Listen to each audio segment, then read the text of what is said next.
keep it rolling there next to me, and you've seen this guy all over town, literally performing comedy over here, over there, anywhere you've seen him. Put your hands together, everybody, for Lee Cross. All right, guys, let's talk about the elephant in the room. I am fat. Here to admit it. It's like I'm at a fat anonymous group right now. My name's Lee, and I stuff my face like a pig. But I'm here to say, guys, tonight, officially the month of May, I'm down 22.5 pounds.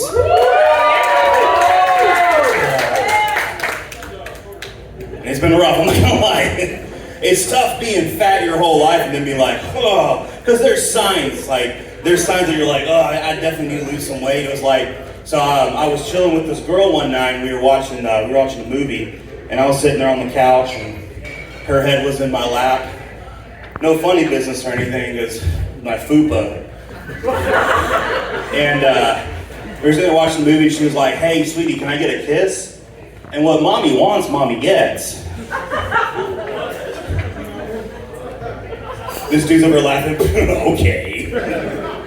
So I leaned down to kiss her.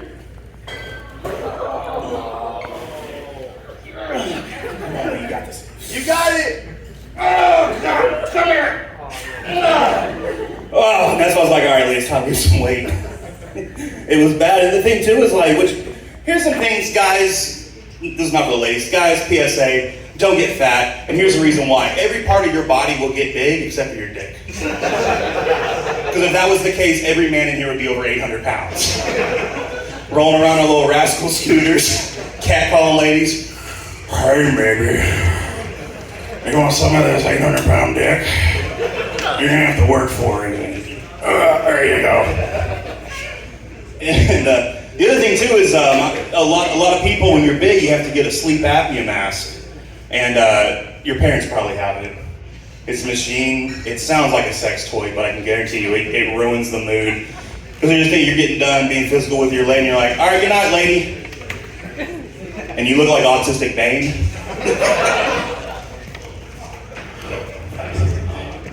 Good night, sweetheart. You have my permission to get off.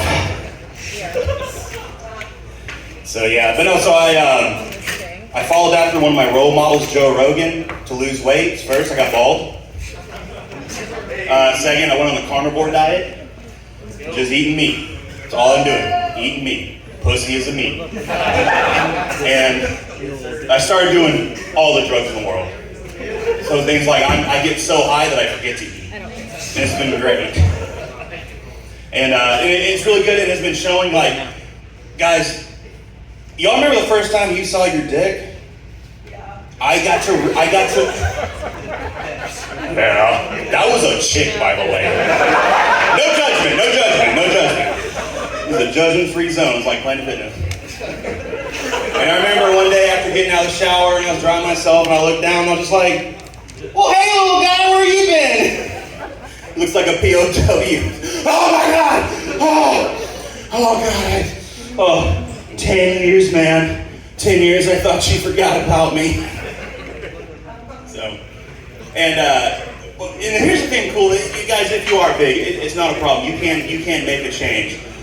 But what also sucks is I'm 35 years old, okay? The dating scene's not what it used to be when I was in my 20s. But then I got introduced to chubby chasers. For y'all that don't know, those women who like large men. Do you know how bad I want to quit my diet when I've got a girl rubbing my belly going, mommy like? I'm just like, dude, I will go to Golden Corral right now and shut that place down. And it's weird because growing up, I played a lot of sports, and this might surprise y'all, I did musical theater. I actually have a degree in theater from Blinn. I don't know why y'all would applaud that. That's gotten me nowhere in life. And it was funny, so growing up, parents are super conservative. My dad was a cop for 20 years, my mom was a teacher for 35. My dad always thought I was gay. Look, what's the gayest position in football? It's the center. It's not the quarterback. It's the center, because every play, I had some dude touching my nuts. And if that's not gay, I don't know what it is. So, But playing sports, my dad, he wanted me to I had some talent, I had some colleges looking at me. But I remember one day I got a letter from North Texas. It was a big envelope. I was like, oh, what could this be? It was a scholarship offer. And I got so excited. And I was like, finally, my parents are gonna be proud of me. I don't have to become a stand-up comedian. And so I ran into my dad's office. I was like, Dad, I got a full ride scholarship to North Texas. And he's like, that's great. What sport? And I was like, theater. And my dad looked at me and he was just like, what, next you gonna tell me you're a Democrat? Son, I'm okay with you liking other men, but I cannot have a Democrat in this house. Yeah. You make one joke about Obama winning the election, and your whole family just disowns you. I was like, what? I'm 2 for 2 for voting for presidents. Got kicked out of the house. So it was difficult. I grew up in the church, and I remember the day that this is when I lost sight with my family. When I was 13 years old, I found out you could masturbate. And I went after it like a duck in water. I was all about it. Every guy in this room knows what I'm talking about. Some of y'all might have started at 12. I don't know when women start. When do y'all start masturbating? After you get done having sex with your man. So, masturbating is the best thing ever. One day I was in the shower, and I got this odd idea, like, hey, dude, stick your finger up your ass, see what happens. And guys, if you've never explored your butthole, don't wait till you're 40 for your first prostate exam. My dick had never been harder. When I just got 3 knuckles up there, dude, game changer. And that was my go-to masturbatory situation. And so I would wait for my family to leave, and I'd prop my leg up on the bed, and I'd just start, and just like I was getting paid to do it. Like it's overtime, drill baby drill, just and my back was to the door, and I didn't hear the garage door open. And my parents had this rule: you're not allowed to shut doors in the house. So my door is gaping wide open, much like my asshole was. And my mom walks in. Now I don't remember leaving my room, getting dressed, but I somehow ended up in the church. I was there in front of the senior pastor, the associate pastor, and the brand new youth pastor who had just started that week. He hadn't even met the youth group yet.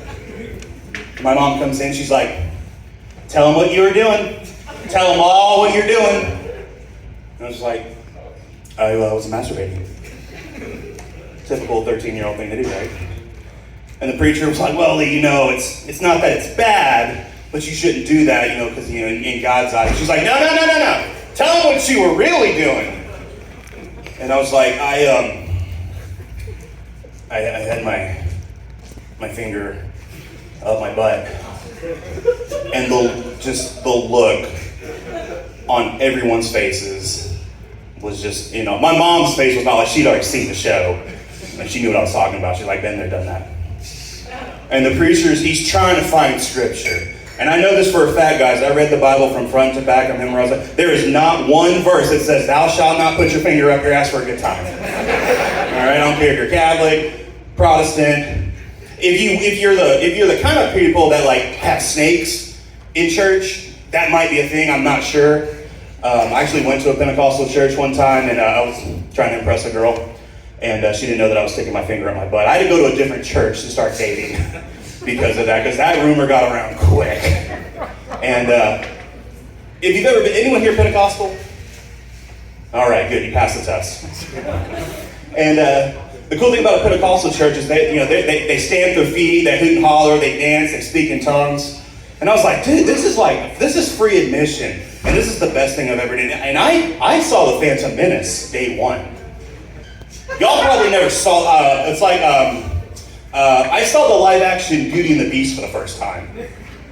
Nothing. I saw Moana. It was like when I saw Moana for the first time.